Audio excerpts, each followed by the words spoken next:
Teenage Mutant Ninja Turtles, Teenage Mutant Ninja Turtles, Teenage Mutant... Hey everybody, welcome back to the show. Guys, this week I want to talk about one of my weirdest favorite comic books ever, and that is Teenage Mutant Ninja Turtles number 30, Rick Veitch's Sky Highway. People have this weird impression, okay, I don't know where they got it, that comic books are for children. Comic books are not for children. Comic books are for grown-ups too.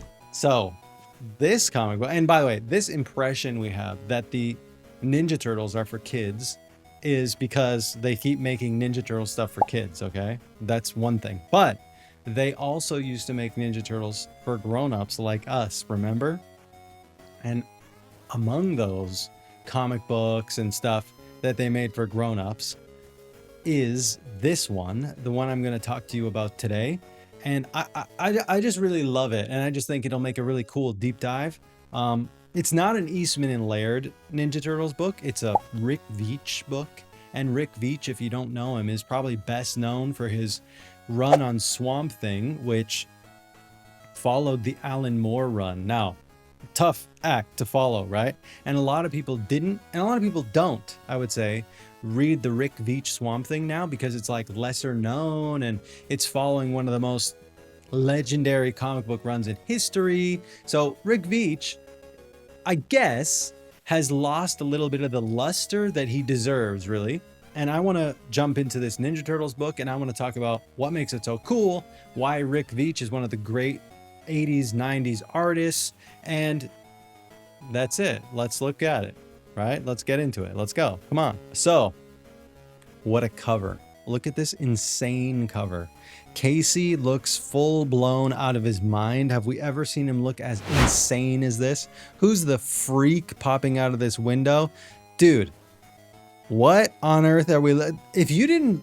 If you saw this, if you were around in the 90s, if you were grown in the 90s, in 1990, and you saw this on a spinner rack or at a comic book store and you didn't buy it, why didn't you buy it? This is the most insane cover, maybe of them all, right? What are we even looking at here? Who did this and why? So I love this comic book, and I think it has one of the best first pages, like, of any Ninja Turtles. Really, it just like rips this comic book. And I love that about it. Get this. Sky Highway is like Mad Max, okay, meets the Wacky Racers starring the Ninja Turtles. Like, it's an insane work. Listen to the first page. Just listen to it and look at it at the same time. Call me Quake Butt. Find me in motion. With my right foot jammed down the throats of some thirsty four barrels, hypnotized by the sound of 450 horses screaming, potent and loud under the hood, taking it to where reality itself is reduced to a single distant vanishing point, and the road becomes a blurry smear disappearing beneath the slicks of my 68 Roadrunner. See, I'm a mutato head, and to me and my mates, speed isn't just king. It's God on high. How insane a first page is that? And what a freak show we have here. And I like that he has an air freshener in his window too. Dude, how cool is this? And it just goes on this way, by the way. Like, it just explodes this way. Every little moment is like an unspeakable evil, right? But then these super wacky cars, like, all speeding ahead on this highway in the sky. Like, look at that. Dude, this guy has a frickin' whatever this thing is called in his eyeball. There's a wrenches coming out of his ears. Like, what in God's green earth? Who's this freak? Diddy Wad Daddy instead of Diddy Wad Diddy? That's hilarious. So, yeah, man. Like, what the... There was never a Ninja Turtles like this before. Even those early Eastman and Laird Ninja Turtles, they didn't get this out of control. And I love, by the way, how out of control this one gets. Now, as we meet these freaks, these mutato heads, we start to get a sense too of like, where are we? This is obviously not planet Earth. This isn't the New York City we know. And our last reveal, by the way, and look what a cool reveal it is too. The dude doesn't even have a head. He's a swinging sort of dude, and you get to see why too, because his head is here on a hook, hooked behind him, fireballs in his eyes. It's insane. It's friggin' insane. Then you start to see, like, not only are they in a race, but they're in a race with like traps and weapons, literally right out of Wacky Racers. Guys, who else grew up in Canada? Was it YTV that showed Wacky Racers, Wacky Races? Or what was it? Because I remember seeing Wacky Races as a kid and loving Wacky Races and like tuning in every single episode to see what's going to happen in the next race. You know, who's going to win? Is it going to be Dastardly Dog or not? So yeah, anyway, this for me is like a mental metal, heavy metal Wacky Race if I've ever seen one. And Rick Veitch, look at the insane, it's like Looney Tunes, Mad Max. He really brings it. This is a mad page. Look at the freaking insanity going on here. Like, what the hell? You know, if you were around in the 90s, this is like the pinnacle of like boy stuff, right? Like this is dude stuff right here. This is a dude comic book. Insanely cool. So anyways, the story starts to take some shape too. It's not just like cool pictures of cars smashing into each other and freaks. Casey and the gang are literally having a picnic, okay? Yeah, very cute. And a doorway opens into another dimension. And these freaks who we just met on the previous page steal Casey's car, and he gets really upset about it. You cheese eaters, you hotwire my car and I'll cripple ya. And he has a lot of good one-liners like that through the book as well. So they end up stealing his car, and Casey's freaking. Look at his insane face. Dude, look at his neck in this. You know who he reminds me of from Black Flag? What's his name again? You know who I mean.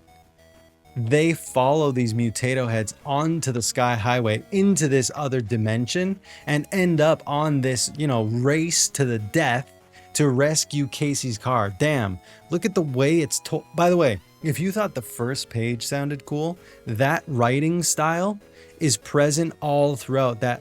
There's like a voice. I love this panel too.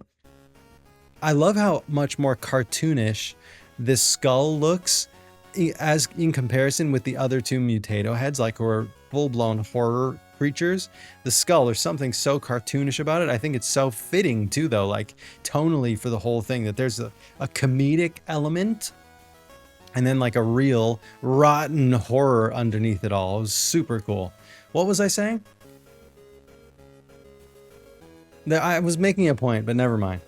Anyways, they get on a chase, and Casey dons his mask, and it's one of the coolest masks going. I can't believe we haven't seen that used somewhere else by now, right? Imagine a horror character or something with the Casey mask. It's one of the great, I guess it's just a hockey mask.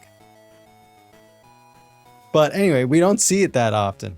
So they get on this, you know, in this battle to the death on the sky highway, rip-roaring comic book from one place to the other. He draws cars really well too, you know?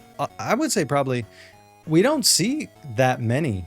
And then the singing begins in this, like we heard of Diddy Wah Daddy.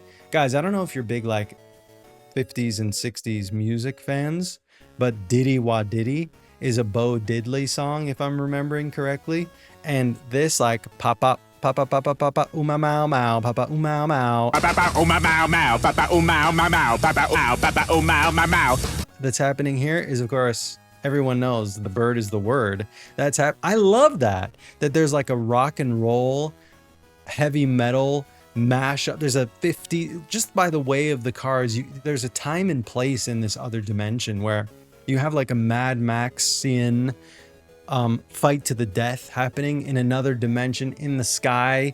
It's torque, it's machine, it's metal, it's rock and roll music, it's Mutant Ninja Turtles, it's skulls and crossbones and freaks, like everything you would want in a dude book, a dude show is happening here. Look at Casey in the pages of Sky Highway. Now, what's almost sad is that it's a one-off. Dude, look at the incredible work that he's up to, Rick Veitch, with some of these details.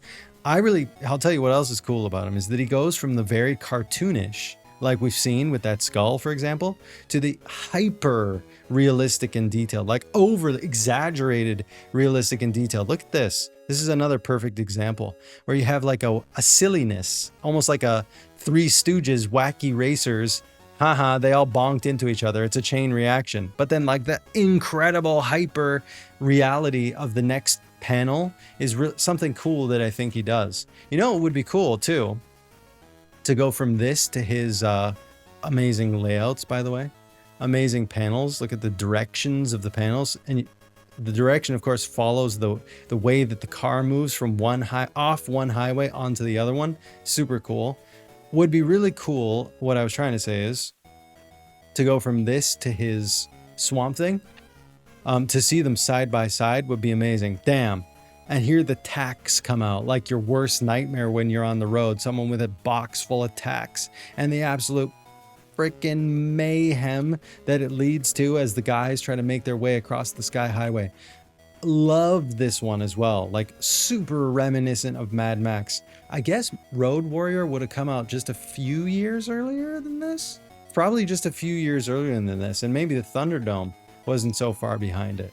Dude, he gets this kiss from this total freak who speaks German, and you get a sense of that cartooning again, that cartoonish element of the Teenage Mutant Ninja Turtles. Okay, you have to remember too, the Ninja Turtles only just came out like a few years earlier than this. What is this, 3 years into the Ninja Turtles? This is only issue 30. And they went from like the most indie comic book printed on the backs of Chinese takeout menus to one of the biggest merchandising, media entities in the world, like an enormous overnight success, and out of nowhere, 1 in a trillion success, to then like reaching back to some of their roots and reaching into, even further than that, into what can the Ninja Turtles be in the comic book form. Okay, maybe they can't be this on our TVs because they're for kids on our TVs. Maybe they can't be like this in our action figures because our action figures are for kids. But in the comic book medium, look how insane we can get in 1990, right? That's so cool that that's what's happening. And this, by the way, is Casey. So that freak show we saw on the cover, Casey is mutating. Like, oh no, we got to get back to our dimension quick. Casey's going to be stuck this way otherwise. And they make it back just in the nick of time. And then you get this friggin' awesome reveal. The Mutato heads, it's just those jerks, these Weisenheimers, those jerks again. There's your skull, right? All the guys back in the trunk of the car, and they're like, wait a second, this is so boring being here. Let's get back on the Sky Highway where we can put the pedal to the metal. The end. How cool is that for a comic book issue? Dude, it's a one-off, and it's a really cool one-off. And as far as one-offs go, and as far as Ninja Turtles go, you probably can't get a cooler one than that. So that's been the show this week, guys. I'm Dyl Comic Books. Make sure to like and subscribe. Thanks for watching. See you next week.